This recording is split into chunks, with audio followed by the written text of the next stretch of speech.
Ever heard of Keroro Gunso, or Sgt Frog as its short-lived English dub was known as? Originally a manga penned by Mina Yoshizaki, it was an anime that followed a group of alien frogs known as Keronians being led by Sergeant Keroro that came to take over Earth. But more often than not, they found themselves goofing off and getting into silly antics with the inhabitants. It's a really funny anime, and I love all the tokusatsu references in it.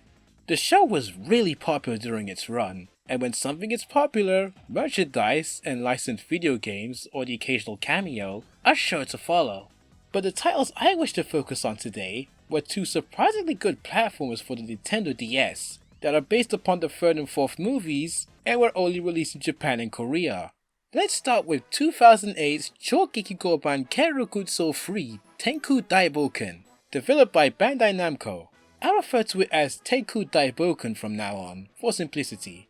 The game's plot mostly follows the same beats as its source material, but here's an abridged rundown. It starts with Keroro's gunpla building session being interrupted by a sudden tremor. Then Angel Moa shows up and tells him that a bunch of alien creatures have shown up and are rampaging the streets, and the only way they can stop them is by putting flags into these checkpoints. Knowing that Sui will blame a situation like this on Keroro again and kick his keister for it, he and the rest of his platoon set off to stop them. Sometime later, the group and Fuyuki go to Peru in South America to explore a lost city, secretly in search of something that will help them with their invasion of Earth. They eventually find it, which is this large crystal with a key in its pedestal. But the visit is cut short when Keroro touches the key and the room starts shaking, forcing everyone to evacuate. They dismiss the trip as a bust, but the fruits of their labor soon appear as another group of Keronians under the leadership of this Keroro lookalike show up and take over the planet by hacking all of Earth's electrical devices and hypnotizing everyone in a mere 2 minutes. They later find out that Dark Keroro is the result of a weapon left behind by ancient Keronians from the Lost City, Kyulu III, a device that makes a clone of the person who activates it, and said clone becomes a headstrong leader capable of taking over any planet. Well, in theory anyway. Now Keroro and the others have to stop Dark Keroro and turn off Kyulu III before things go from bad to worse. I'm skimming over most of the deets, but you probably didn't come here for a deep dive of the plot anyway. Tenku Daiboken is an action platformer that has you controlling each member of the Keroro platoon. Each character can move and jump, but they all have unique techniques that need to be utilized for getting by. Keroro uses the Kero ball to grab and throw enemies, though you can't grab big ones. He can also perform a double jump when he has an enemy. To put it simply, Keroro is Klonoa. I mean, he even says Yahoo after performing a double jump. They knew what they were doing. What makes this even funnier is that Keroro and Klonoa actually share the same voice actress. Are they trying to convince us that these two are the same person or something? A game theory! Can we not actually? Tamama can throw punches to attack and move heavy crates around. He can also perform a downward punch in midair. And yes, that's a male. Jeez, that's another character I can relate to. Keroro can shoot projectiles and throw grenades, but be careful about those, they could also cause harm to you if you're in their blast radius. Kururu, or is it Kururu, can temporarily stun enemies with his projectiles and use them as platforms, but robot enemies are immune to stunning. He can also hover and get a short boost of speed by jumping on a stunned gear enemy. And finally, Dororo moves the fastest, can wall jump, and his attack can also reflect projectiles. Also, I find it hilarious that you don't get access to him until the second world because the group forgot about him again, poor guy. There is one extra character you could play as, but you can only use him in stages you've already finished, and that's Dark Keroro. He plays mostly the same as normal Keroro does, but he moves faster and is a little bit more slippery on his feet. It's almost like you're playing as Luigi. By going into these pods, you can switch between characters, and sometimes they limit your choices as some sections are made with a certain one in mind. It kind of reminded me of Yoshi's Island DS in that regard. You have 5 hearts which are shared between each character, but you can restore them by collecting food, and if it's that character's favourite food, it will restore all your hearts. There are also these medals you can find in the stages, allowing you to perform a character's super move by tapping it on the touchscreen. One thing I like about Tenku Daiboken is that it keeps the tutorials to a minimum. If it introduces a new gameplay mechanic, there'll usually be an optional Angel Moas panel you can read if you need it. Honestly, this is something I wish more games did to make revisits less of a hassle. The game isn't too long, it has 4 worlds with 5 stages and a boss at the end, all of which last around an hour to complete. Each stage also has 5 gauntlet boxes to collect, so if you want your game to be a little more challenging, try to collect them all.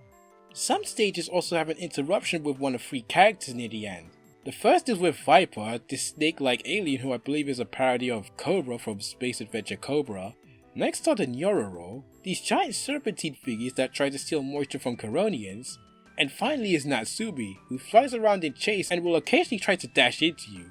Try to avoid hitting her, as she'll counter-attack if she's hurt enough times.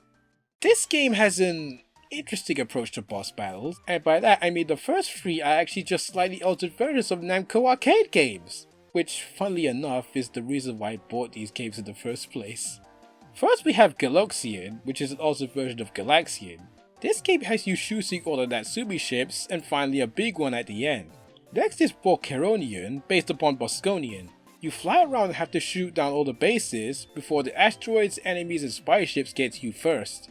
And finally there's Hajikeron. This one is like Motos. Your goal is to knock Shiravar and Doruru off the stage before they could do the same to you. There's also power-ups you could pick up to build your strength. I can see some people struggle with the sun-shifting gameplay, but I love Namco's arcade lineup, so I'm personally fine with this. I really wish you could play these endlessly, but there's only an easy, medium and hard level for each. Oh well. The only true boss battle is the final boss, Dark Keroro, and it's a really cool one too, as each phase is fought with a different character, making use of everything you've learned up to this point. Overall, Tenku Daiboken is a decent little platformer, nothing that will amaze you, but I think it's unique and fun enough that I think it's worthy of a recommendation. Its sprite work and soundtrack are also quite nice too. Sorry that I didn't talk about those aspects until now, but there wasn't much else to say other than it's good. Let's move on to its sequel, Chogekiko by Keroro Gunso Gekishin Dragon Warriors, developed by Inti Creates.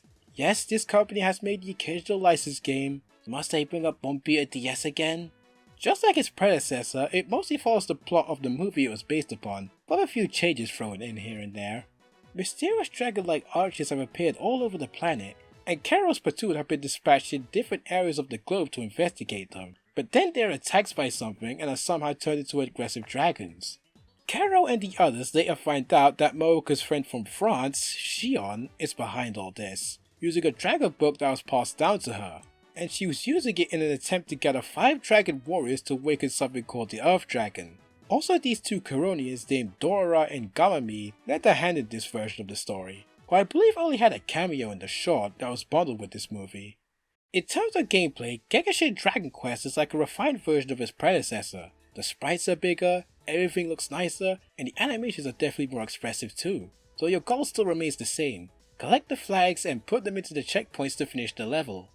Every character for the most part plays exactly the same as they did in Tenku Daiboken, but they've all received some additional moves, mainly in the form of charge moves, changes to their supers, and these brand new helper techniques, which you need 25 crystals to use, a new type of collectible. Plus, if you use 4 of them, you get a free medal, allowing you to use your super, which in this game can help you get more crystals. It's a perpetual loop you can take full advantage of with careful play.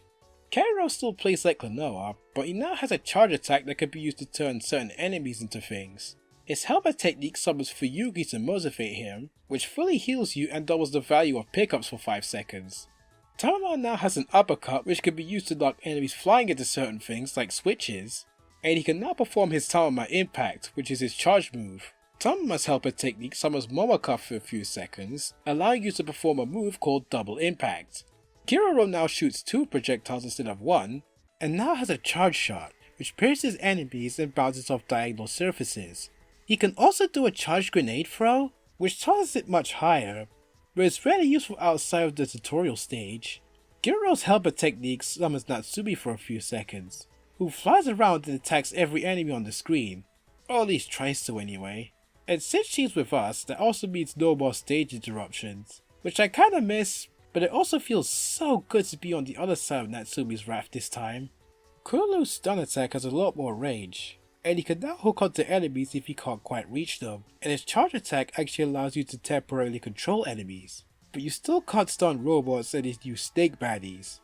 Kurulu's helper technique summons Zaburo, and can do one of 3 things. Its primary purpose is to negate stage hazards and bottomless pits, but if you're not near those, it'll either give you a couple of stars to collect, or summon these shields, which are terrible, so don't use them.